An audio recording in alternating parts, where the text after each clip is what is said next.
नमस्कार, आप देख रहे हैं मथुरा न्यूज दर्शन।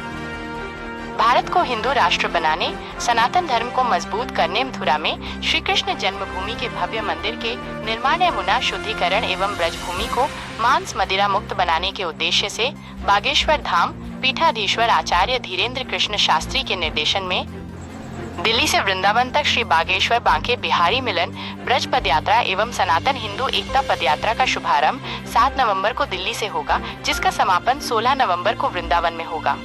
पद यात्रा की तैयारी परिक्रमा मार्ग स्थित श्री कृष्ण कृपा धाम आश्रम में एक बैठक आयोजित की गई, जिसमें ब्रज मंडल के सभी प्रमुख संत महात्मा रामाचारी तीर्थ पुरोहित एवं विभिन्न मंदिरों की सेवाएं। आचार्य धीरेन्द्र कृष्ण शास्त्री ने कहा कि आज के समय में सनातन धर्म को मजबूत करना बहुत आवश्यक है। इसके लिए सनातन एकता पदयात्रा के माध्यम से लोगों में जन जागरूकता लाई जाएगी। साथ ही ब्रजभूमि को मांस मदिरा से मुक्त कराने मथुरा में भगवान श्री कृष्ण जन्मभूमि पर भव्य मंदिर निर्माण यमुना शुद्धिकरण के लिए श्री बागेश्वर बांके बिहारी मिलन ब्रज पदयात्रा भी साथ साथ चलेगी, जिसमें सभी संत महंत धर्माचार्य कथा प्रवक्ता ब्रजवासी तीर्थ पुरोहित एवं देश विदेश के आए भक्त शामिल होंगे। उन्होंने पदयात्रा की सफलता के लिए सभी से आह्वान किया।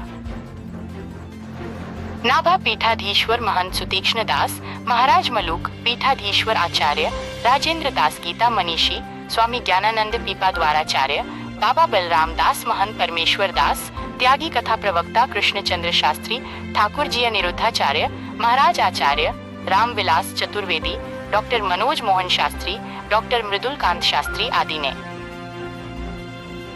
सभी सनातन धर्म प्रेमियों से एकजुटता का परिचय देते हुए पदयात्रा को सफल बनाने और पदयात्रा के संचालन और सफलता के लिए हर संभव सहयोग का आश्वासन दिया। सभी ने अपने अपने अनुयायी एवं भक्तों से पदयात्रा में सहभागिता करने की बात कही। सांसद मनोज तिवारी ने दिल्ली वासियों से श्री बागेश्वर बांके बिहारी मिलन ब्रज पदयात्रा में सहभागिता करने की अपील की। ब्रजवासी तीर्थ पुरोहित पंडा सभा के अध्यक्ष श्याम सुंदर गौतम एवं सुभाष गौड़ लाला पहलवान ने भी ब्रजवासियों की ओर से पदयात्रा में तन मन धन से शामिल होने का आश्वासन दिया। इससे पूर्व बागेश्वर धाम पीठाधीश्वर आचार्य धीरेन्द्र कृष्ण शास्त्री महंत सुतीक्ष्ण दास महाराज महामंडलेश्वर स्वामी चित्त प्रकाशानंद महाराज ने हनुमान जी महाराज के चित्रपट के समक्ष दीप प्रज्वलन कर बैठक का शुभारंभ किया। संचालन आचार्य मृदुल कांत शास्त्री एवं डॉक्टर मनोज मोहन शास्त्री ने किया।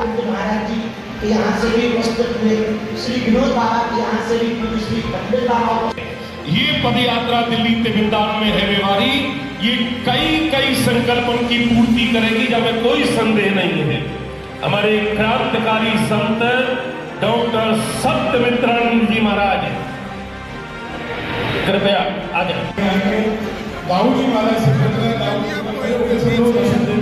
यदि आपको स्वीकार कर ले तो ये समझना साक्षात ठाकुर जी ने आपको स्वीकार कर लिया।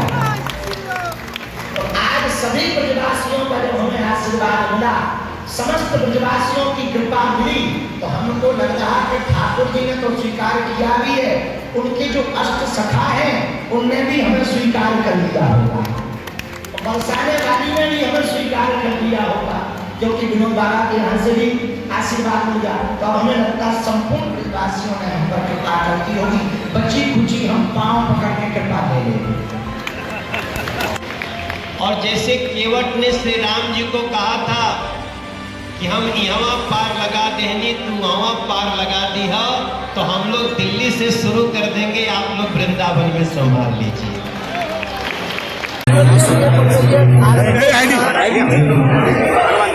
भारत को बुलाने भारत में लगातार विदेशी दाखिले सक्रिय हैं, परंपरा पर लगातार पूरी उठाई जा रही है। गौमाता की स्थिति देखकर, ब्रज की स्थिति देखकर और विदेशी ताकतें लब जिहाद, नेम जिहाद, खूब जिहाद, मूर्ति जिहाद के द्वारा लगातार हिंदुओं को जो बुखारा था नीचे करो के लिए जो जाति मचा, जो जातिवाद, क्षेत्रवाद, भाषावाद मचा, उन तीनों वादों को शून्य करने के लिए भाषावाद, क्षेत्रवाद और जातिवाद को शून्य करने के लिए हमने पुनः प्रण लिया कि अब दिल्ली से वृंदावन तक हम पुनः पैदल 140 किलोमीटर चलेंगे। इस कात्यायनी माता मंदिर से चलकर श्री धाम वृंदावन आएंगे, बांके बिहारी के दर्शन करके यमुना महाराज जी पद यात्रा को। सनातन की सरकार है, सनातन की मांग लगी जा रही है जी, सनातन की सरकार है और आप हिंदू राष्ट्र की मांग कर रहे हैं। विश्व राष्ट्र की मांग हमें कागज पे नहीं चाहिए, लोगों के दिलों में चाहिए। हम तलवारों से युद्ध करना चाहते, विचारों का युद्ध करना चाहते, हम तलवारों से परिवर्तन नहीं लाना चाहते, विचारों से परिवर्तन लाना चाहते। और विचारों का मतलब प्रत्येक व्यक्ति के विचार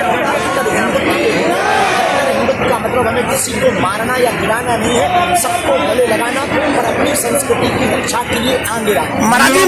भागवत जी कह रहे हैं कि पहले से हिंदू राष्ट्र घोषित है, अब घोषित की तरफ नहीं है। जो हिंदू राष्ट्र मानेगा उसे फायदा होगा, जो नहीं मानेगा नुकसान होगा। बिल्कुल बात सही है। भारत हिंदू राष्ट्र ही है, जहाँ बहुसंख्यक हिंदू है वह हिंदू राष्ट्र ही है। लेकिन जो नहीं स्वीकार कर पा रहे हैं उनको हिंदू राष्ट्र की विचारधारा को स्थापित करने के लिए दो की जगह 3 बच्चे, महाराज जी 2 की जगह 3 बच्चे, अब नहीं 4 होने चाहिए, एक संघ के लिए, एक हिंदू राष्ट्र के लिए, 2 महाराज जी मंदिरों में अधिकारी को कैसे देंगे? अच्छे खासे मुस्कुरा रहे हैं, काम चल रहे दो, हॉस्पिटल बन जाने दो, राष्ट्र बन जाने दो। महाराज जी आपकी शादी की बात चली, यहाँ से शादी यात्रा की बात करना, शादी में की बात कर रहे हैं। इस पर जितना कम बार काटी जाए उतना